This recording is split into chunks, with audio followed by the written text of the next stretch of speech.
President Trump ramped up his outreach to black voters on Friday in a speech aimed squarely at highlighting policies he says are helping provide jobs, education and opportunities.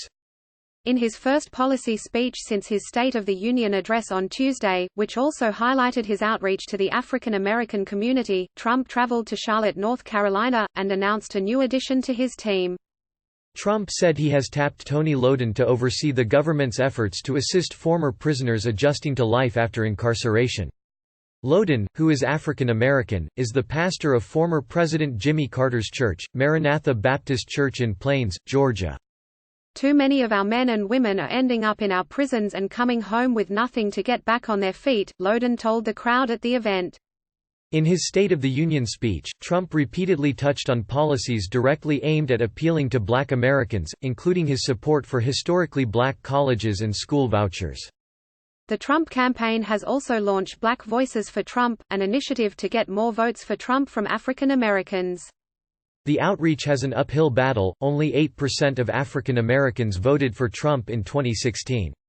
A recent Washington Post Ipsos poll found that 8 in 10 black Americans say they believe Trump is a racist and 9 in 10 disapprove of his job performance. But strategists have said even small bumps in votes from African Americans could make the difference in battleground states in the November presidential election.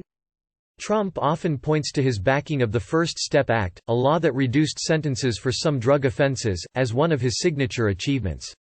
The law passed with bipartisan support in late 2018. More than 5,500 prisoners have been released thanks to the law so far.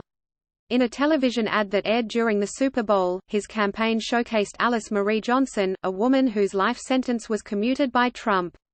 Former inmates often struggle to find housing, employment and other necessities.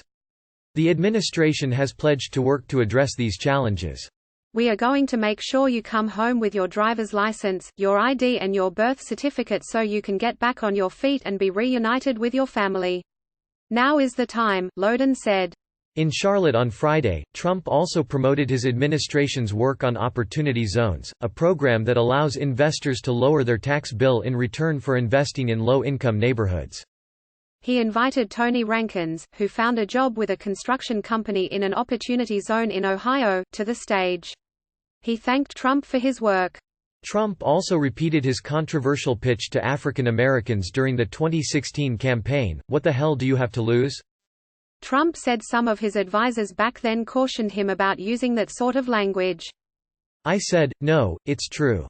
It's true. What do they have to lose?" Trump recounted.